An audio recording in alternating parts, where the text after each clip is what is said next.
इसके बाद मैं कॉल काटकर तुरंत कार उठाता हूँ और सीधा कंपनी की तरफ निकल जाता हूँ। जैसे ही मैं सीईओ ऑफिस का दरवाजा खोलता हूँ, अंदर पूरा कमरा खाली पड़ा था, जिस पर सेक्रेटरी श्याओली कांपते हुए मेरे पास आता है। फिंग बॉस, वाइस प्रेसिडेंट लिन यहाँ नहीं है, वो कहाँ गई? मैं ठंडी आवाज में पूछता हूँ, जिस पर श्याओली घबराकर निकलता है। वाइस प्रेसिडेंट लिन ने असिस्टेंट ये के ऑफिशियल ज्वाइनिंग सेलिब्रेशन के लिए इंटरकॉन्टिनेंटल होटल का रूफटॉप रेस्टोरेंट बुक किया है। कंपनी के सारे सीनियर मैनेजर्स भी वहीं गए हैं। यह सुनकर मैं ठंडी हंसी हंस देता हूँ। मेरे पैसे से लग्जरी शॉपिंग और फिर उसी पैसे से ग्रैंड पार्टी। लिन वैनर, तुम सच में मेरी इज्जत को पैरों तले रौंद रही हो। आधे घंटे बाद मैं इंटरकॉन्टिनेंटल होटल के रूफटॉप रेस्टोरेंट का बड़ा दरवाजा धक्का देकर खोलता हूँ। अंदर पूरा माहौल लग्जरी से भरा हुआ था। ये चेन वही लाखों का कस्टम सूट पहने खड़ा था और उसकी कलाई में वही limited edition Patek Philippe watch चमक रही थी, जिस पर वो शैंपेन ग्लास हाथ में लेकर कंपनी के हाई लेवल एग्जीक्यूटिव्स के साथ हंसते हुए बातें कर रहा था, जबकि लिन वैनर उसके बिल्कुल पास खड़ी होकर उसे गर्व से देख रही थी। असिस्टेंट ये इतनी कम उम्र में इतना नॉलेज रखता है, फ्यूचर ब्राइट है इसका। एग्जैक्टली, वाइस प्रेसिडेंट लिन की नजर सच में कमाल है। जो लोग रोज मेरे सामने सिर झुकाकर चलते थे, वही अब एक इंटर्न की चापलूसी कर रहे थे, जिस पर मैं ठंडे चेहरे के साथ अंदर कदम रखता हूँ और पूरा रेस्टोरेंट अचानक शांत हो जाता है। सबकी नजरें सीधे मेरी तरफ मुड़ जाती हैं। ये चेन मुझे देखते ही एक पल के लिए घबरा जाता है, लेकिन अगले ही सेकंड फिर वही बेचारा वाला एक्सप्रेशन बना लेता है। फिंग बॉस, आप यहाँ? वो डरने का नाटक करते हुए एक कदम पीछे हटता है। ये पार्टी मेरी कंपनी की है, पैसा मेरा लगा है, तो क्या मुझे यहाँ आने की परमिशन भी चाहिए? मैं सीधे उसके सामने जाकर खड़ा हो जाता हूँ, जिस पर लिन वैनर तुरंत ये चेन के आगे आकर खड़ी हो जाती है। फिंग युआन, अब तुम क्या करने आए हो? आज ये चेन का स्पेशल डे है, क्या तुम्हें हर हाल में सब खराब करना जरूरी लगता है? जिस पर मैं ये चेन की कलाई में पहनी वॉच की तरफ इशारा करता हूँ। वनर ने मेरे कार्ड से 3 मिलियन की वॉच खरीदकर एक अजनबी आदमी को गिफ्ट कर दी। सच बताओ, तुम्हारी स्किन टाइटेनियम अलॉय की बनी है क्या? मेरी बात खत्म होते ही आसपास खड़े मैनेजर्स के चेहरे बदल जाते हैं, लेकिन अजीब बात यह थी कि किसी की आंखों में मेरे लिए सिंपैथी नहीं थी। उल्टा सब मुझे ही गलत नजरों से देखने लगते हैं। फिंग बॉस, आपकी बातें बहुत खराब लग रही हैं। सेल्स डिपार्टमेंट का ओल्ड वांग भौहें चढ़ाकर बोलता है। वाइस प्रेसिडेंट लिन और असिस्टेंट ये का रिश्ता बिल्कुल साफ है, और आप इतने अमीर इंसान हैं, सिर्फ कुछ मिलियन युआन के लिए इतना हिसाब कौन करता है? एग्जैक्टली, फाइनेंस डिपार्टमेंट का लियू जे भी तुरंत साथ देता है। असिस्टेंट ये की फैमिली कंडीशन खराब है, वाइस प्रेसिडेंट लिन बस उसकी मदद कर रही है। फिंग बॉस, एक बड़े बिजनेसमैन होकर भी आपके अंदर बिल्कुल ग्रेस नहीं है। यह सुनकर मुझे खुद अपने कानों पर यकीन नहीं होता। क्या यही मेल लीड हो रहा है, जो इतने स्मार्ट बिजनेस एग्जीक्यूटिव्स को भी ब्रेन डेड पपेट बना देता है? जिस पर यह चेन लाल आंखों के साथ अपनी वॉच उतारने लगता है। वानर दीदी, आई एम सॉरी, मुझे नहीं पता था ये पैसा फिंग बॉस का है। उसकी आवाज ऐसे कांप रही थी जैसे उस पर बहुत बड़ा अत्याचार हुआ हो। मैं गरीब जरूर हूं, लेकिन मेरी सेल्फ रिस्पेक्ट है। ये वॉच मैं वापस करता हूं, मुझे उनके गंदे पैसों की जरूरत नहीं। जिस पर वो जोर से वॉच टेबल पर फेंक देता है। लिन वैनर तुरंत उसका हाथ पकड़ लेती है। उसकी आंखों में दर्द साफ दिख रहा था। ये चेन, ऐसा मत करो, ये वॉच मैंने तुम्हें गिफ्ट की है, कोई इसे तुमसे छीन नहीं सकता। इसके बाद वो पलटकर मुझे ऐसे घूरती है जैसे मैं उसका दुश्मन हूं। फेंग युआन, तुम मुझे घिन दिला रहे हो? क्या तुम्हें लगता है कि पैसे के दम पर तुम किसी की इज्जत कुचल सकते हो? ये पैसा मैं तुमसे उधार मानती हूँ, बाद में इंटरेस्ट सहित लौटा दूंगी, लेकिन अभी के अभी यहाँ से निकल जाओ, यहाँ तुम्हारा वेलकम नहीं है। जिस पर मैं उन दोनों को देखकर व्यंग्य से हंस देता हूँ। उधार? मैं टेबल से वाइन ग्लास उठाता हूँ और सीधे ये चेन के चेहरे पर उड़ेल देता हूँ। तो अभी लौटा दो। रेड वाइन उसके बालों और चेहरे से बहते हुए उसके महंगे सूट को पूरी तरह लाल कर देती है।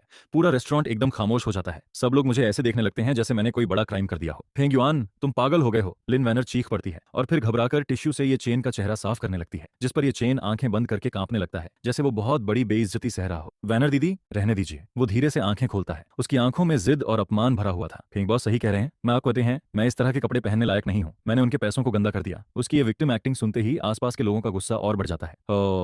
फिंग बॉस, अब आप हद पार कर रहे हैं। सिर्फ पैसे होने से कोई इंसान दूसरों की इज्जत नहीं खरीद सकता। असिस्टेंट ये इतना अच्छा लड़का है और आप उसे इस तरह इंसल्ट कर रहे हैं। चारों तरफ लोग मुझे घूरने लगते हैं, लेकिन मैं उन सबको देखकर सिर्फ ठंडी हंसी हंसता हूँ। इन सबको मेल लीडोरा ने पूरी तरह ब्रेन वॉश कर दिया था। कैरेक्टर इंसल्ट, मैं धीरे से बोलता हूँ, और फिर मेरी नजर पूरे हॉल में घूमती है। वो मेरी खरीदी हुई वॉच पहन रहा है, मेरे खरीदे कपड़े पहन रहा है, और यहाँ खड़े होकर खुद को सेंट दिखा रहा है। तो आखिर बेवकूफ किसे बनाया जा रहा है? सिक्योरिटी। लिन वैनर पूरी तरह टूट चुकी थी। वो दरवाजे की तरफ उंगली दिखाकर चीखती है, इस आदमी को बाहर निकालो। जिस पर होटल सिक्योरिटी गार्ड्स एक दूसरे को देखने लगते हैं, लेकिन लिन वैनर के दबाव में वो मेरी तरफ बढ़ने लगते हैं। जरूरत नहीं है, मैं ठंडी हंसी हंसता हूँ और फिर हाथ का वाइन ग्लास जमीन पर पटक कर तोड़ देता हूँ। मैं खुद चला जाता हूँ। इसके बाद मैं लिन वैनर को घूरते हुए बोलता हूँ, आज जो बातें तुमने कही हैं उन्हें अच्छे से याद रखना। ये पैसा मैं तुमसे एक एक पैसे समेत वापस निकलवाऊंगा। और जैसे ही मैं मुड़कर बाहर निकलता हूँ, पीछे से ये चेन की कमजोर आवाज फिर सुनाई देती है। वनर दीदी, फैंग बॉस से नाराज मत होइए, वो बस आपकी बहुत परवाह करते हैं। जिस पर मैं अंदर ही अंदर हंस पड़ता हूँ।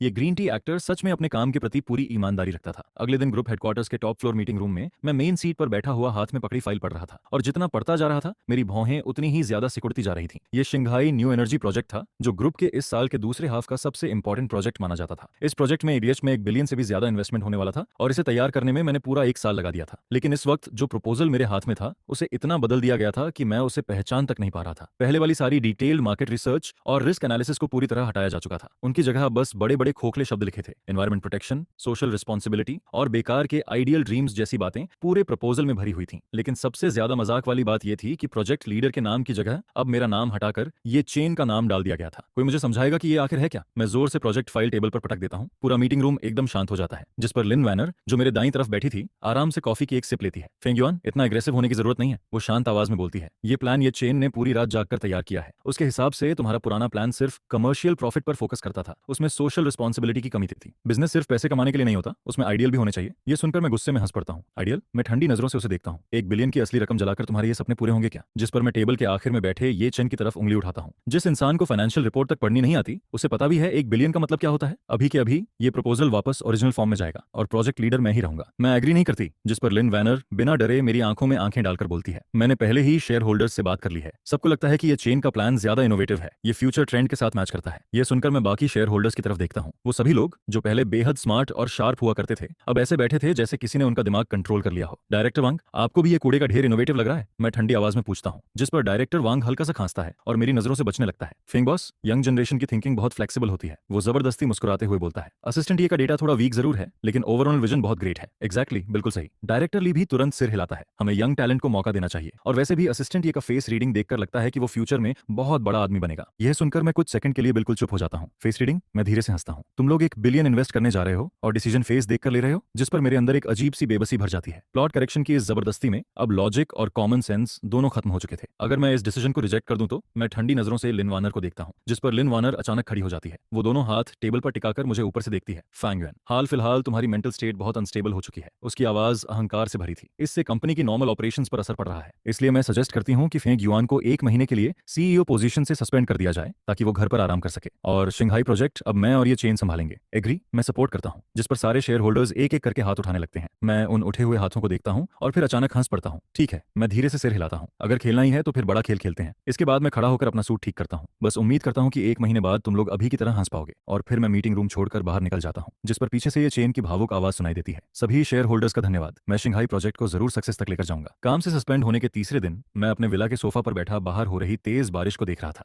इन 3 दिनों में मैं न कंपनी गया था और न ही किसी से कॉन्टैक्ट किया था। मैं बस इंतजार कर रहा था उस मौके का जो इस फेक स्क्रिप्ट को पूरी तरह तोड़ सके। लेकिन मौका आने से पहले मुझे एक ऐसा सीन देखने को मिला जिसने मेरे अंदर का गुस्सा पूरी तरह फाड़ दिया। उस दोपहर मैं सिटी सेंटर वाले अपार्टमेंट में कुछ सीक्रेट डॉक्यूमेंट्स लेने वापस गया था। ये अपार्टमेंट मैंने लिन वैनर से एंगेजमेंट से पहले खरीदा था। वहां मेरी कई पर्सनल और प्रीशियस चीजें रखी थी। लेकिन जैसे ही मैं अंदर घुसता हूं तभी लिविंग रूम से हल्की नॉक जैसी आवाज सुनाई देती है। टिक टिक। वो आवाज मेटल के जेड से टकराने जैसी थी। जिस पर मैं भौहें सिकोड़ते हुए धीरे धीरे अंदर बढ़ता हूं और अगले ही पल मेरा पूरा शरीर जम जाता है। लिविंग रूम के कारपेट पर यह चेन पालथी मारकर बैठा था। उसके हाथ में एक छोटा मेटल हैमर था जबकि उसके सामने ग्लास टेबल पर एक क्रिस्टल क्लियर जेड ब्रेसलेट रखा था। वो ब्रेसलेट मेरी मां की आखिरी निशानी थी। Top grade imperial green Z. उसकी कीमत करोड़ों में थी लेकिन मेरे लिए उसकी असली कीमत वो यादें थीं जो मेरी मां ने मेरे लिए छोड़ी थी। लेकिन इस वक्त ब्रेसलेट का एक हिस्सा टूट चुका था। छोटे छोटे जेड पीसेस पूरे टेबल पर बिखरे पड़े थे। तो क्या कर रहा है? मेरे दिमाग में जोर का धमाका होता है। अगले ही सेकंड में पागलों की तरह उसकी तरफ दौड़ता हूं और उसका कॉलर पकड़कर उसे जमीन से ऊपर उठा देता हूं। किसने परमिशन दी तुझे इसे छूने की? मैं गुस्से में चीखता हूं। किस हक से तूने इसे तोड़ा? जिस पर ये चेन का चेहरा लाल पड़ जाता है। उसके हाथ से हैमर नीचे गिर जाता है। फैंग, फैंग बॉस मुझे छोड़िए। वो छटपटाता है लेकिन उसकी आंखों में डर नहीं था। वहां सिर्फ छिपी हुई प्रोवोकेशन थी। ये ब्रेसलेट बहुत ओल्ड फैशन था। वो धीरे से बोलता है, वनर दीदी ने कहा इसे पहनने से इंसान बूढ़ा लगता है। मैं बस इसे तोड़कर छोटे पेंडेंट्स बनाना चाहता था। वनर दीदी ने कहा था आपको पसंद आएगा। यह सुनते ही मेरी आंखों के सामने अंधेरा छा जाता है। मेरी मां की आखिरी निशानी सिर्फ लिन वैनर को खुश करने के लिए तोड़ दी गई थी। दफा हो जा। मैं गरजते हुए उसे जोर से धक्का देता हूं जिस पर ये चेन लड़खड़ाकर जमीन पर गिरता है। लेकिन इस बार वो अपनी रोज वाली वीक एक्टिंग नहीं करता। उसकी आंखें अचानक बेहद खतरनाक हो जाती हैं। तू मुझे धक्का देने की हिम्मत कैसे कर सकता है? वो गुर्राते हुए टेबल से एस्ट्रे उठाता है और सीधे मेरी तरफ दौड़ पड़ता है। मैं साइड हटकर अटैक बचा लेता हूं। आस्त्रे पीछे दीवार से टकराकर टूट जाता है जिस पर मैं तुरंत उसका हाथ पकड़कर उसे जमीन पर दबा देता हूं। लेकिन तभी अपार्टमेंट का दरवाजा जोर से खुलता है। लिन वैनर शॉपिंग बैग्स लेकर अंदर आती है और जैसे ही वो ये सीन देखती है तुरंत चीख पड़ती है। बैग जमीन पर गिर जाते हैं और वो भागकर हमारी तरफ आती है लेकिन वो मुझे नहीं संभालती। वो जोर से मुझे धक्का देती है और सीधे ये चेन को अपनी बाहों में पकड़ लेती है। ये चेन, तुम ठीक हो? उसकी आवाज दर्द से भरी थी। जिस पर मैं सोफा का सहारा लेकर खुद को संभालता हूं और फर्श पर बिखरे जेड पीसेस को देखकर मेरा दिल अंदर से टूट जाता है। वानर, मैं भारी आवाज में बोलता हूं। वो मेरी मां की आखिरी निशानी थी। लेकिन लिन वैनर मेरी तरफ पलटकर ठंडी नजरों से देखती है। उसकी आंखों में जरा सी भी सिंपैथी नहीं थी। फेंग युआन, बस करो। वो चिढ़कर बोलती है, सिर्फ एक टूटा हुआ ब्रेसलेट ही तो था, क्या तुम्हें इतनी हिंसा करने की जरूरत थी? ये चेन सिर्फ मेरे लिए पेंडेंट बनाना चाहता था लेकिन तुमने उसे इस हालत में पहुंचा दिया। टूटा हुआ ब्रेसलेट।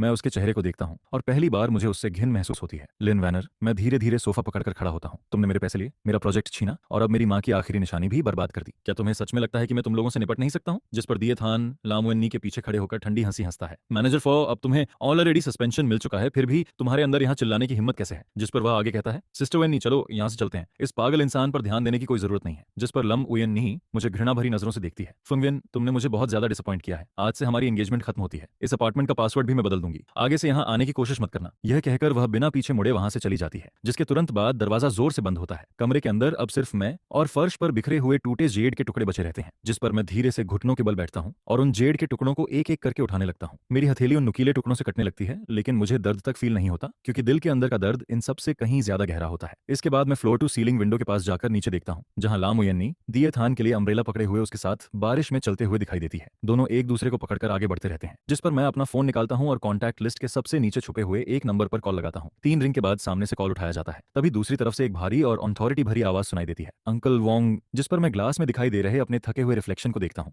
और मेरे होंठों पर एक ठंडी मुस्कान आ जाती है। गेम खत्म हो चुका है, प्लान भी एक्टिवेट करो। अब मैं इन्हें ऐसी हालत में पहुंचाऊंगा कि ये लोग मौत से भी बदतर जिंदगी जिएंगे। 3 दिन बाद तिन्ह है प्रोजेक्ट की grand signing ceremony city centre के हिन होटल में आयोजित होती है, जिस पर ला मुयन्नी पूरे बैंक्वेट हॉल को बुक कर लेती है और शहर के लगभग सभी मीडिया हाउस को इन्वाइट किया जाता है। वह इस मौके का इस्तेमाल करके सबके सामने खुद